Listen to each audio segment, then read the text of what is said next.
Selamat datang di praktikum Machine Learning. Sekarang kita masuk ke praktikum atau modul ke-10, di praktikum ke-13. Nanti di praktikum ini kita akan membangun model klasifikasi dengan menggunakan algoritma support vector machine. Nah, untuk algoritma ini sendiri itu adalah algoritma terakhir yang akan kita praktikumkan terkait dengan masalah supervised learning atau masalah-masalah klasifikasi. Nah, untuk praktikum selanjutnya itu kita sudah masuk ke membangun model dengan clustering atau unsupervised learning.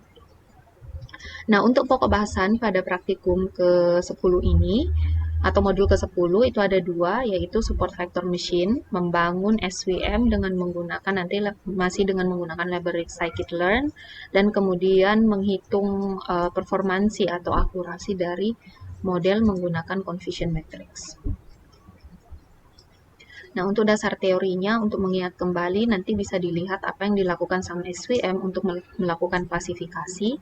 Jadi bisa diilustrasikan dengan gambar yang ada di gambar satu ini, di mana dia akan membangun sebuah hyperplane, atau di sini gambar garis lurus yang direpresentasikan dengan persamaan garis linier. Kemudian nanti ada yang disebut dengan supervektor, atau di sini garis yang putus-putus, yaitu ditandakan dengan margin gitu ya. Nanti semakin lebar marginnya berarti semakin tinggi toleransi terhadap misklasifikasi. Untuk support vector machine di sini itu nanti kita akan pakai sklearn dengan mengimpor seperti yang ada di sini impornya. Setelah itu untuk deskripsi parameter yang bisa digunakan, kemudian atribut yang bisa dicetak dari hasil model, itu bisa dibaca nanti yang ada di kolom-kolom ini. Kemudian ada dua fungsi yang pastinya akan digunakan, yaitu fungsi fit. Di sini gunanya untuk melakukan training dan menghasilkan model yang bisa digunakan untuk melakukan klasifikasi. Kemudian predict di sini sama dengan fungsi-fungsi lainnya pada algoritma lain, yaitu memprediksi sebuah nilai. Nah, untuk bacaan lebih lanjut terkait dengan penggunaan SVM ini untuk klasifikasi bisa diakses di halaman di link yang ada di sini. Nah, untuk dataset yang akan digunakan untuk membangun model dan kemudian melakukan pelatihan, yaitu menggunakan dataset iris. Nanti penjelasan lebih ringkasnya, lebih detailnya, saya pernah gunakan dataset ini untuk membangun model JST, nanti bisa dilihat. Jadi masih sama yang akan digunakan. Jadi iris ini adalah klasifikasi bunga iris ke dalam 3 kelompok. Seperti ini. Nanti bisa dilihat. Kemudian karena dataset ini sudah tersedia di sklearn, jadi nanti bisa diimport dengan memanggil library-nya seperti yang ada di kodekan di sini. Nah, untuk tahap praktikumnya nanti pada dasarnya itu ada 4, jadi import library-nya sama dataset, kemudian melakukan normalisasi, kemudian melakukan training, dan kemudian melakukan testing, dan kemudian menghitung akurasi gitu.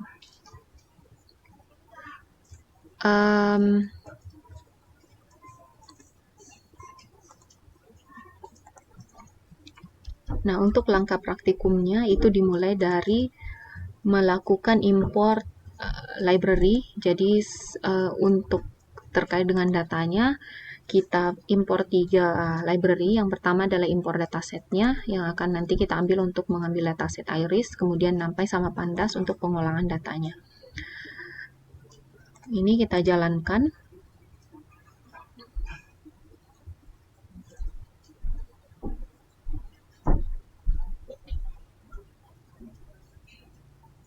Oke.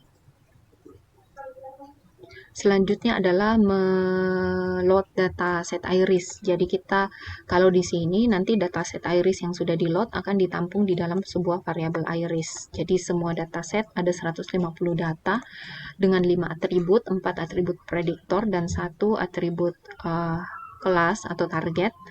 Itu akan ditampung di iris. Kemudian di sini nanti untuk klasifikasinya kita hanya mengambil atribut kedua dan atribut ketiga, kemudian semua baris yang akan diambil. Nah, itu ditampung di X. Kemudian untuk targetnya itu akan ditampung di variabel Y. Nah, di sini yang di bawah itu saya cetak label kelas yang ada, yang nanti keluarannya adalah 3 jenis bunga iris sama atribut prediktornya itu apa saja. Nah, ini kita cetak.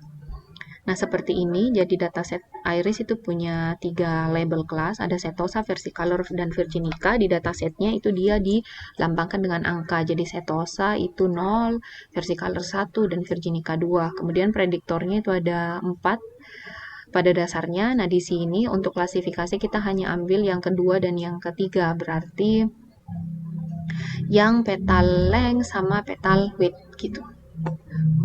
Langkah selanjutnya setelah kita ambil data setnya itu adalah kita melakukan normalisasi menggunakan z-score. Jadi seperti biasa kita impor standar scalar, yang ini untuk normalisasi data menggunakan z-score. Kemudian kita panggil objeknya dengan sc, nanti tinggal fit x. Kenapa x? Karena x itu adalah berisi variabel prediktornya gitu. Kemudian nanti x-nya sc transform, berarti nanti nilai x ini adalah nanti berisi atribut yang sudah di normalisasi. Nah, di sini saya coba cetak 5 baris saja, kemudian semua atribut yang ada. Nah, di sini jadi dapatnya kira-kira seperti ini setelah dinormalisasi.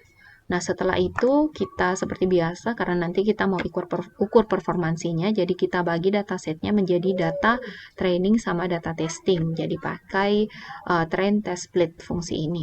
Nah, di sini untuk test size-nya itu adalah 0,3 atau 30% dari 150 data iris yang ada. Sisanya 70%-nya kita gunakan untuk training modelnya. Gitu. Nah, ini kita jalankan. Jadi nanti x-train sama y-train-nya itu ditampung di variabel ini, kemudian variabel untuk data yang digunakan untuk menguji itu ditampung di x-test sama y-test.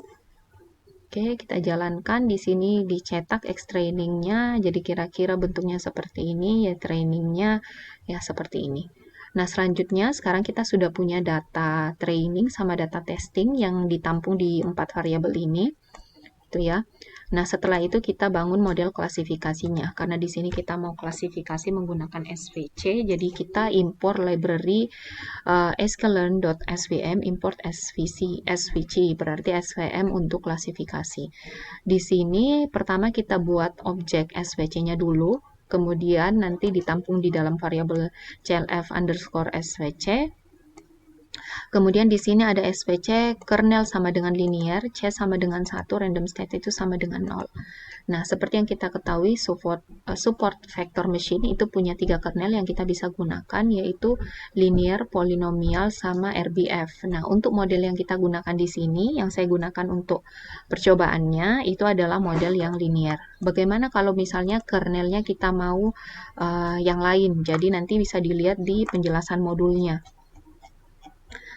Nah, di sini di parameter bagian kernel kita bisa lihat, jadi kernelnya itu bahkan ada 4 yang disediakan sama scikit-learn ini, ada linear, nanti tinggal diganti dengan tulisan linear ini. Kalau polinomial kita ganti menjadi poly, kemudian kalau RBF kita gantinya yang RBF. Bisa juga menggunakan sigmoid sama precomputed.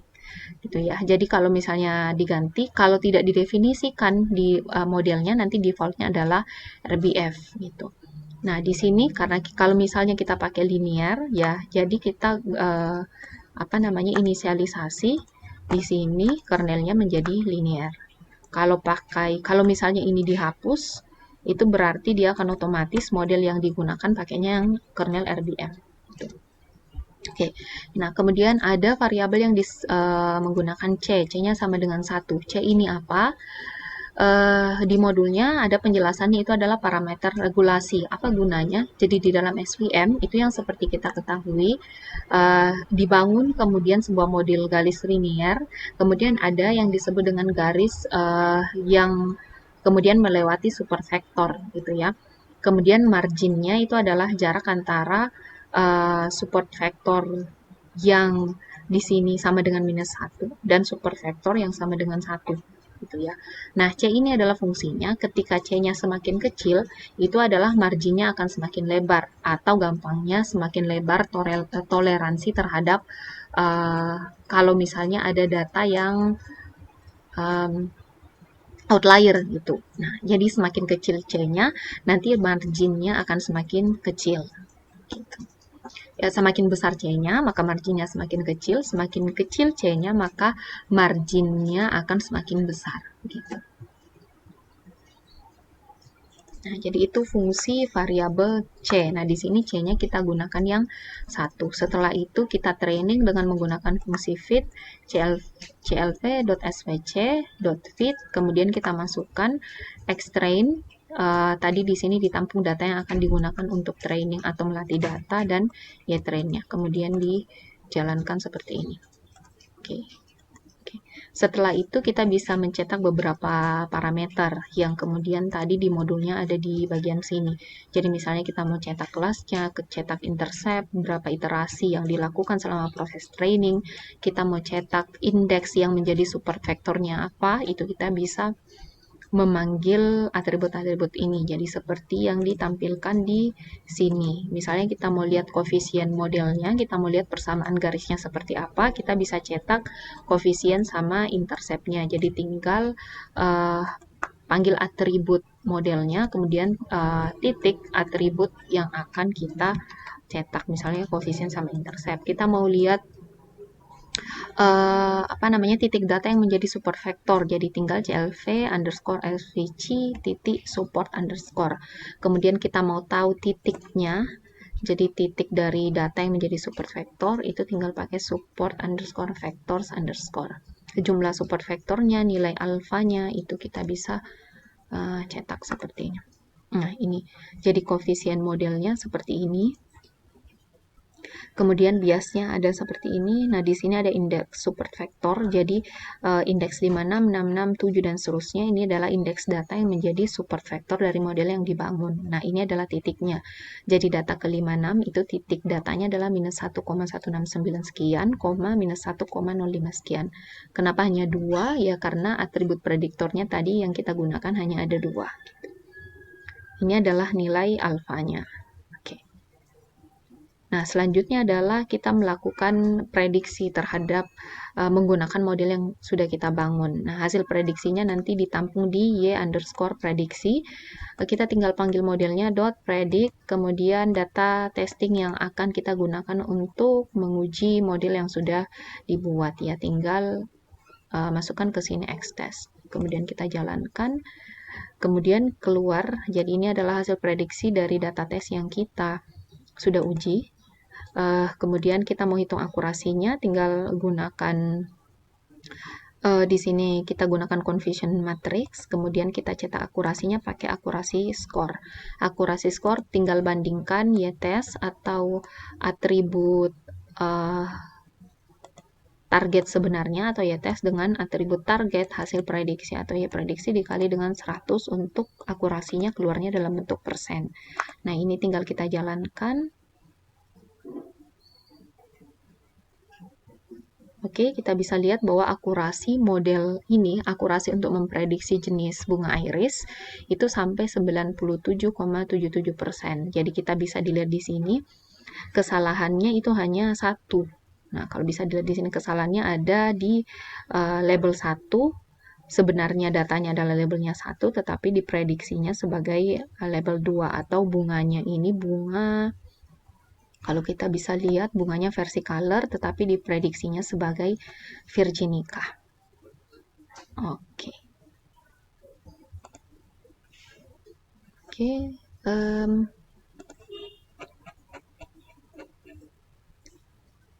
Nah, jadi praktikumnya hanya sampai mengukur mengukur akurasi model. Setelah itu, silahkan mengerjakan latihan praktikumnya. Jadi latihan praktikumnya ini ada 2 nomor. Yang pertama adalah coba modifikasi nilai C seperti itu. Jadi nilai C ini tadi yang menentukan margin dari model yang kita bangun gitu ya. Jadi sama dengan di percobaan 5 menggunakan kernel linear. Jadi silakan dicobakan menggunakan kernel linear dengan beberapa kombinasi C yang ada di sini. Nilai C-nya coba diganti nilai C-nya 0,01, kemudian lakukan training dan testing menggunakan data yang sama. Nah, kita gunakan di percobaan, kemudian amati akurasi dari prediksi. Setelah itu silahkan dibandingkan apa yang Anda bisa simpulkan dari melihat akurasi prediksi dengan beberapa variasi nilai C. Nah, nilai C di sini bisa dilihat mulai dari yang paling kecil sampai dengan yang paling besar. Nah, untuk akurasinya sendiri, jadi jangan hanya menuliskan akurasinya. Jadi lebih bagus setelah dijalankan itu di screenshot luaran berupa akurasi prediksi. Jadi tampilkan juga screenshot hasilnya untuk akurasi dan kemudian diisikan akurasi prediksinya di sini. Kemudian berikan kesimpulan.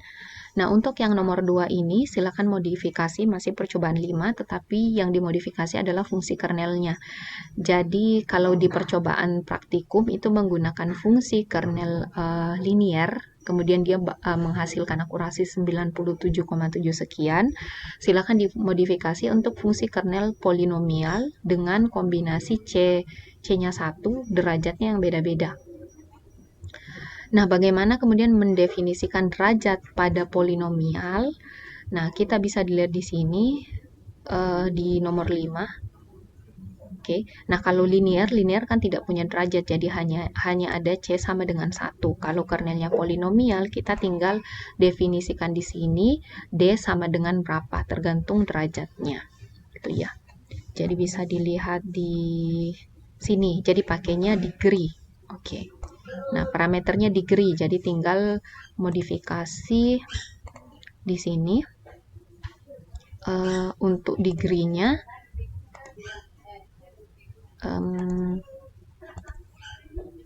Oke, jadi untuk di nomor 5 ini ya tinggal ditambahkan kalau di sini dia polinomial, kemudian derajatnya berapa. Nah, misalnya kalau derajatnya 2 berarti seperti itu. Nah, tinggal dijalankan. Oke.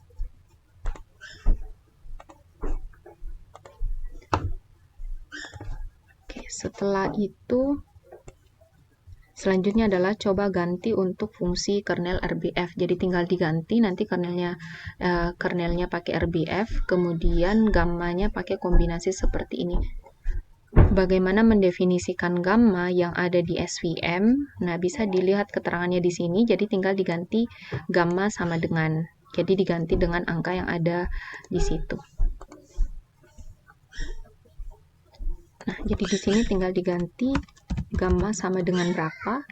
Kemudian di sini diganti dengan RBF. Misalnya gammanya sama dengan 0,1. Oke, seperti itu.